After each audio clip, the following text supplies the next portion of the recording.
أعوذ بالله من الشيطان الرجيم.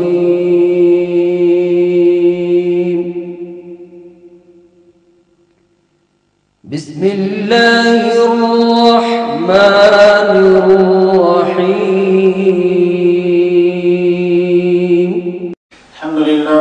الحمد لله نحمده ونستعينه ونستغفره ونؤمن به ونتوكل عليه ونعوذ بالله من شرور أنفسنا ومن سيئات أعمالنا من يهده الله فلا مضل له ومن يضلله فلا هادي له ونشهد أن لا إله إلا الله وحده لا شريك له ونشهد أن سيدنا ومولانا محمدا عبده ورسوله صلى الله تعالى عليه وعلى آله وأصحابه وأزواجه وذرياته وبارك وسلم تسليما كثيرا كثيرا.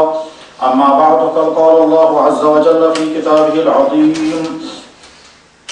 إن هذا القرآن يهدي للتي هي أقوم.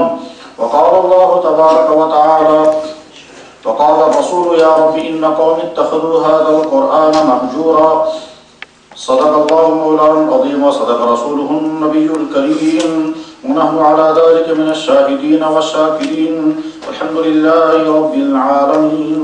يا رب صل وسلم دائما أبدا على حبيبك خير الخلق كلهم. مولاي صل وسلم دائما أبدا على حبيبك خير الخلق كلهم. سلام على خير الأنام وسيدي حبيب إله العالمين محمد بشير نذير هاشمي مكرم عطوف رؤوف من يسمى بأحمد. فيا رب صل وسلم دائما أبدا على حبيبك خير الخلق كلهم.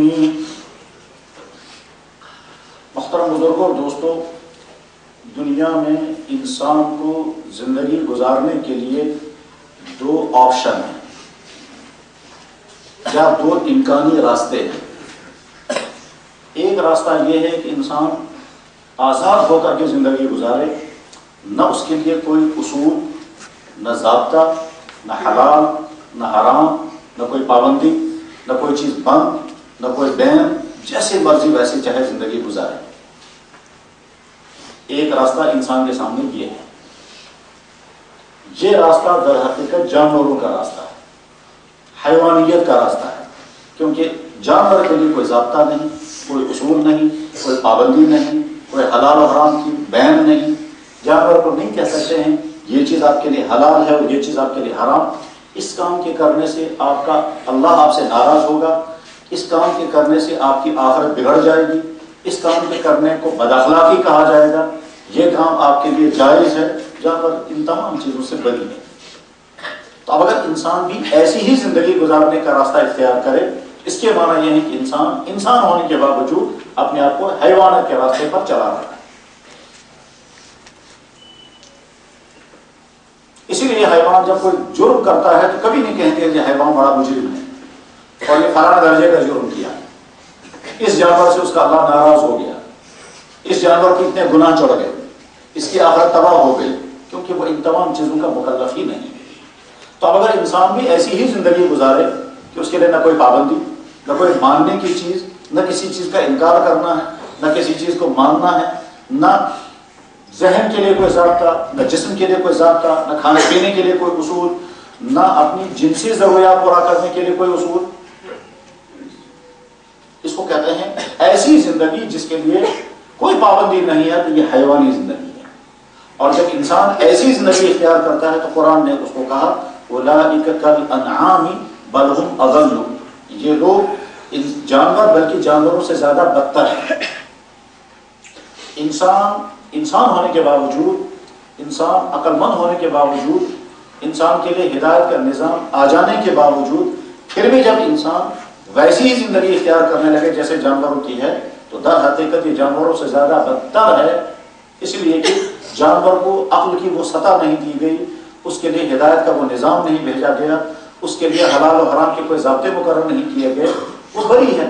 اس لیے اگر اس کے ذریعے سے کوئی ظلم ہو رہا ہے، اگر اس نے وہ ایسا کام کیا ہے جو نہیں کرنا چاہیے، تو اس کو مجرم نہیں کہہ سکتے. لیکن انسان اگر ویسا کام کرنے لگے تو اس کے معنی یہ ہے کہ وہ جانور سے زیادہ بدتر ہے. طاقتور انسان طاقتور ہونے کے باوجود اگر ایسی غلطی کرتا ہے جیسی غلطی کمزور بھی نہیں کرتا تو کہیں گے تم تو اس کمزور سے زیادہ گئے گزرے ہو. تو اس لیے انسان کے لیے یہ آپشن تو ہے ہی نہیں. انسان آزاد زندگی گزارے، وہ گزار بھی نہیں سکتا.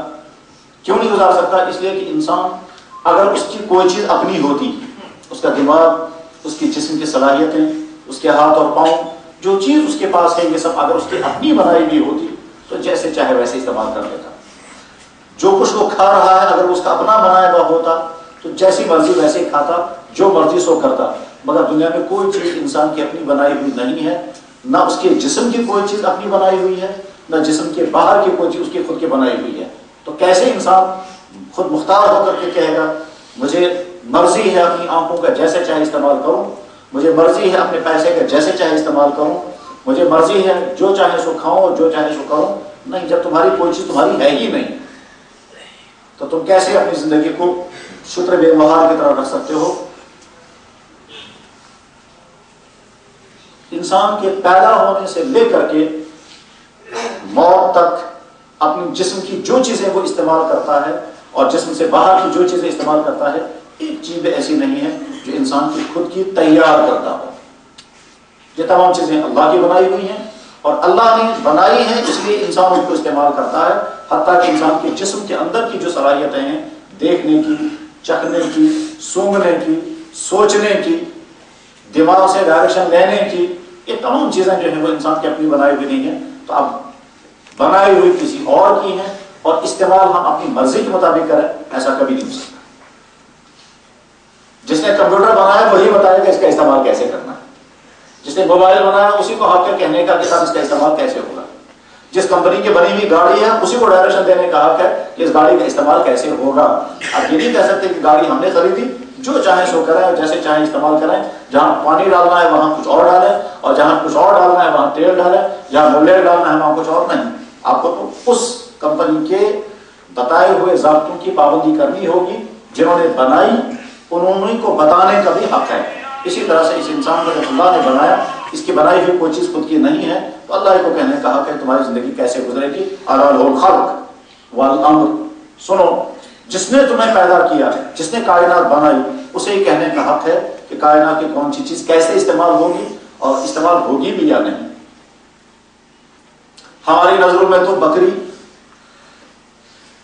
اور کتا دونوں چار کاموں والے، دونوں گھروں میں رہنے والے، دونوں کی کھال ملتی جلتی، دونوں کی بہت ساری چیزیں ایک جیسی ہیں. اب ہو سکتا ہے کہ ہم دونوں کو ایک ہی کیٹیگری میں رکھیں، دونوں سے دور رہیں یا دونوں کو استعمال کریں، کیونکہ ہماری نظروں میں تو دونوں ایک جیسے ہیں. لیکن جس نے ان کو بنایا وہی بتائے گا کہ اس کون سے میں تمہارے لیے فائدہ ہے اور کس چیز میں فائدہ ہے اور کس میں تمہارے لیے نقصان ہے اور کیا کیا نقصانات ہیں. دیکھنے کو آنکھ دی سامنے اپنی حقیقی بہن بھی ہو سکتی ہے، اجنبی خاتون بھی ہو سکتی ہیں. دیکھنے والا دونوں کو ایک ہی جیسے سمجھے گا. جیسے اپنی بہن کو دیکھنا، اپنی بیٹی کو دیکھنے میں کوئی پرواہ نہیں، اسی طرح سے ہو سکتا ہے وہ اجنبی کے بارے میں بھی یہ فیصلہ کرنے لگے. جس نے آنکھ بنائی وہی فیصلہ کرے گا کہ اس آنکھ کا استعمال کیسے ہوگا. تو اس لیے یہ آپشن انسان کے سامنے ہے ہی نہیں کہ وہ جیسے چاہے مرضی زندگی گزارے، بلکہ اس کو کسی دائرے میں رہ کر زندگی گزارنی ہے، اسی ضابطے کے مطابق زندگی گزارنی ہے. کچھ چیزوں کو ہاں کہہ کر کے تسلیم کر کے الاؤ کر کے ان کو قبول کرنا ہوگا، کچھ چیزوں سے اپنے آپ کو بچانا ہوگا. یہ قبول کرنا اور بچانا، چھوڑنا اور اختیار کرنا، یہ اتھارٹی کس کے ہاتھ میں ہے جو یہ طے کرے کہ یہ کام تمہیں کرنا ہے اور یہ کام تمہیں نہیں کرنا ہے. اس کام میں تمہارے یہ کون کرے گا؟ اس کے لیے مذہب ہی طے کرے گا. لیکن مذاہب دنیا میں بہت سارے ہیں، بلکہ ایک تحقیق کے مطابق 30 سے زیادہ مذہب دنیا میں ہیں. تو ہر مذہب والا یہ کہے گا میرا مذہب سچا ہے، جو مذہب مجھے کہتا ہے، میرا مذہب جو مجھے کہہ رہا ہے وہی حق ہے. چاچا جتنے مذہبوں سے جڑے ہوئے لوگ ہیں، ہر مذہب سے جڑا ہوا انسان اپنی جگہ مطمئن ہوگا کہ میرا مذہب سچا ہے، درست ہے، اچھا ہے، اس میں اسی کے مطابق چل کر کے میری زندگی کامیاب ہوگی. تو کیا وہ فارمولا ہے جس فارمولے سے ہم یہ طے کریں گے کہ صاحب مذہب کون سا صحیح ہے؟ کیسے ہم یہ سمجھیں گے وہ غلط ہے اور یہ والا صحیح ہے؟ مسلمان ہونے کی حیثیت سے ہمیں بھی یقین اور ہونا چاہیے. اور اگر کسی مسلمان کو ذرا سا بھی شک ہے تو اس کو اپنی اصلاح کرنی ہوگی. کہ اگر کسی مسلمان کا ذرا سا بھی شک ہو کہ پتہ نہیں میرا دین سچا ہے بھی یا نہیں، میرا دین درست ہے بھی یا نہیں، تو اس کا مطلب یہ ہے کہ یہ اس کا ایمان خطرے میں ہے یا ختم ہو چکا ہے۔ ہر مومن کو وہ عمل کر رہا ہے یا نہیں کر رہا ہے، لیکن اپنے دل میں یہ بات اچھی طرح سے بٹھا کر کے رکھنی ہے کہ دین اسلام دین حق ہے، اور اس اسلام کے علاوہ باقی تمام مذاہب باطل ہیں۔ لیکن کیسے باطل، کیسے غلط ہے؟ وہ بھی تو اپنی جگہ یہی کہیں گے، دوسرے مذہبوں سے جڑے ہوئے انسان بھی یہی کہیں گے ہمارا مذہب سچا ہے، آپ کا غلط ہے۔ بلکہ ایک مذہب والا ایک دفعہ کہہ رہا تھا کہ اللہ کے صاحب سچا مذہب وہی ہے جو سب سے پرانا ہوگا، وہ سب کی ماں ہے، اسی ماں کے ساتھ سب کو جوڑنا چاہیے۔ وہ اپنے مذہب کے بارے میں سمجھ رہا تھا کیا کہ سب سے سچا مذہب وہ ہوگا کہ جو سب سے پرانا ہے، اصلی دریا وہی ہے، وہیں سے ساری چھوٹی چھوٹی نہریں نکلی ہیں، ہمارے لیے بہتر یہ ہے کہ ہم اس اصل کے مذہب کے ساتھ جڑیں۔ تو میں نے ان سے عرض کیا ٹھیک ہے، اگر وہ اصل بگڑ چکا ہوگا کیا لگے گا، یہ سوچنا پڑے گا۔ اگر وہ اصل اپنی اصل حالت پر نہ ہو، تب اس اصل کے اندر اگر اوریجنل چیزیں ساری ختم ہو گئی ہوں، سارا ڈپلیکیٹ بن گیا ہو، تب تو ان کو سمجھ میں آ گیا کہ آگے اس کا اعتراض کیا آنے والا ہے، اس لیے وہ ڈھیلے پڑھ کے چلیں گے، جس میں سوچیں گے پھر بات کریں گے آگے۔ ظاہر معلوم تھا کہ آئندہ وہ بات کرنے کا موقع آنے والا نہیں ہے۔ خیر، ہر مذہب والا اپنی جگہ یہ یقین رکھے ہوئے ہے کہ ہمارا مذہب سچا ہے، درست ہے، کامیابی اسی میں ہے، اچھا یہی ہے۔ ہر ایک اپنے مذہب کو اچھا، سچا، بہتر، کامیابی کا ضامن سمجھتا ہوگا۔ ہم ایمان والے مسلمان بھی اپنے دین کے بارے میں یہی سمجھتے ہیں، سمجھنا چاہیے، یقین رکھتے ہیں، یقین رکھنا ہوگا، اور اس بارے میں اگر ذرا سا بھی کوئی شک یا ڈاؤٹ ہے تو اس کو دور کرنا ہوگا۔ لیکن اس سے باہر نکل کر کے کہ مذہب کے دائرے میں رہ کر کے ہم اپنے دین کو سچا سمجھتے ہیں، اس سے باہر نکل کر جب غور کریں گے تو سچا دین کون سا دین ہوگا، اس کے لیے کوئی میٹر چاہیے۔ جو میٹر ہم ہر مذہب کو لگائیں گے اس سے پتہ چلے گا یہ صحیح ہے یا نہیں۔ دنیا میں ہر چیز کو اوریجنل اور ڈپلیکیٹ جاننے کے لیے کوئی نہ کوئی میٹر ہوتا ہو۔ دودھ اچھا ہے یا خراب، ملاوٹ ہے یا نہیں، اس کے لیے آلہ بنا ہو، اسے پتا چلتا ہے کہ دودھ میں ملاوٹ کتنی۔ شہد اچھا ہے یا ملاوٹ والا ہے، یہ گڑ کا بنایا گیا یا چینی کا بنایا گیا یا اصلی والا شہد ہے، اس کے لیے بھی معلوم ہے اور اصول بھی ہے، پرانے زمانے میں اتحاد بھی ہے۔ تو چیزوں کے اچھے اور خراب جاننے کے لیے ضابطے بنے ہوئے ہیں۔ تو جب انسان کی زندگی گزارنے کا اصول ہے، اس کے لیے کوئی نہ کوئی اصول، کوئی نہ کوئی فارمولا ہوگا، جس فارمولے کے ذریعے سے ہم یہ جان جائیں گے کہ صاحب کون سا جو مذہب اس فارمولے پر پورا اتر جائے گا، اس میٹر پر جو پورا مذہب اتر جائے گا وہ سچا ہوگا، اور جو میٹر سے گر جائے گا وہ غلط ہوگا۔ بحثیت دین کے طالب علم بہت آسان ہے ہمارے لیے طے کرنا کہ دین اسلام سچا کیسے، دین کے طالب علم۔ لیکن وہ شخص جو دین نہیں پڑھ رہا ہے، جو کسی اور سبجیکٹ کے ساتھ جڑا ہوا ہے، چاہے وہ کسی کالج میں ہے، چاہے وہ یونیورسٹی میں ہے، چاہے عام زندگی میں ہے، چاہے وہ پڑھ کر کے وہ کسی جاب میں لگا ہوا ہے، چاہے وہ بزنس کر رہا ہے، بہرحال اس کے لیے بھی مسلمان ہونے کی حیثیت سے یہ جاننا ضروری ہے کہ میں جس دین کے ساتھ جڑا ہوا ہوں، چاہے میں اس پر عمل نہ کرنے کا جرم کر رہا ہوں، مگر بہرحال جس دین کے ساتھ میں جڑا ہوا ہوں اس دین کے بارے میں مجھے تو جاننا چاہیے کہ اگر یہ سچا ہے تو کیسے سچا ہے، اور وہ کون سا میٹر ہے جس میٹر کی بنیاد پر میں اپنے دین کے بارے میں مطمئن رہوں گا کہ میرا دین سچا اور صحیح دین ہے، اور باقی تمام دینوں میں خرابیاں ہیں یا ملاوٹیں ہیں یا وہ کامیابی کی ضمانت نہیں ہے۔ ایک مسلمان ہونے کی حیثیت سے تو اس کو سیدھے قرآن کی آیت پڑھنی ہے اور مان لینا ہے، ان الدین عند اللہ الاسلام، دین اگر ہے مستقی کی ہے، وہ ہے اللہ کے اسلام۔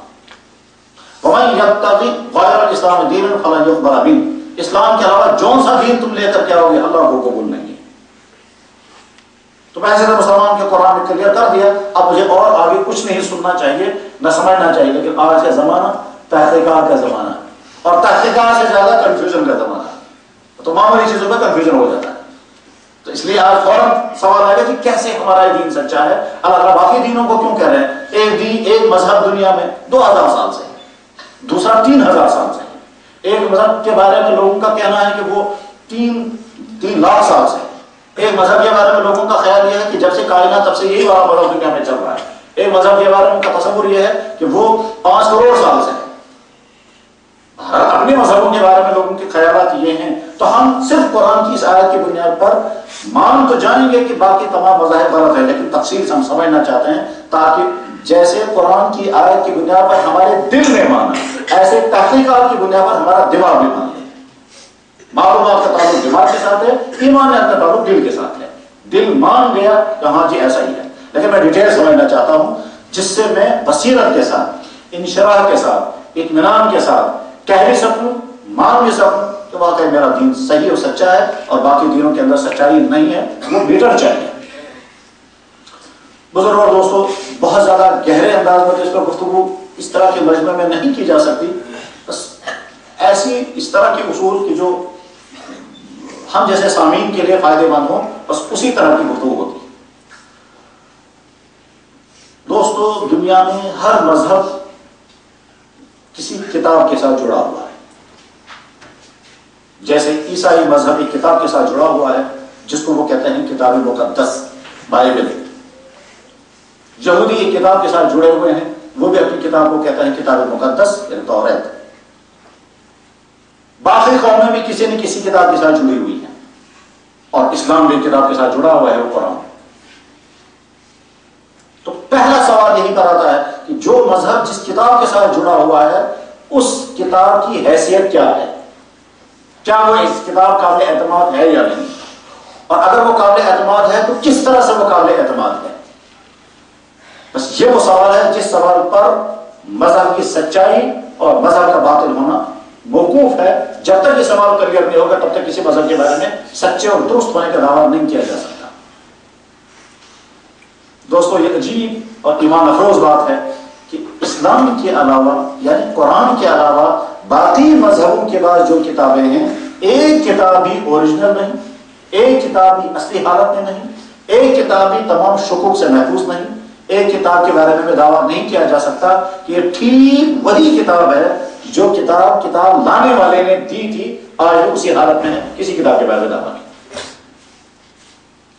وید کے بارے میں یہ کہنا مشکل ہے کہ کون سی زبان میں آئی تھی، کتنی بڑی تھی، کس پر نازل ہوئی تھی، یہ خدا نے بھیجی تھی یا انسان نے خود تیار کی، اور جب وہ تیار ہوئی ہے تو آگے کس کے ہاتھ میں چلی گئی، پھر وہ اور کن کے ہاتھوں میں رہی، پھر وہ ہاتھوں سے لکھی جاتی تھی، پھر وہ کہیں حفاظت میں رہی، آگے اس میں ملاوٹیں ہوئی یا نہیں، اور اگر اس کے بعد دوسری زبانوں میں ٹرانسلیشن ہوا تو ہم تک کیسے پہنچا.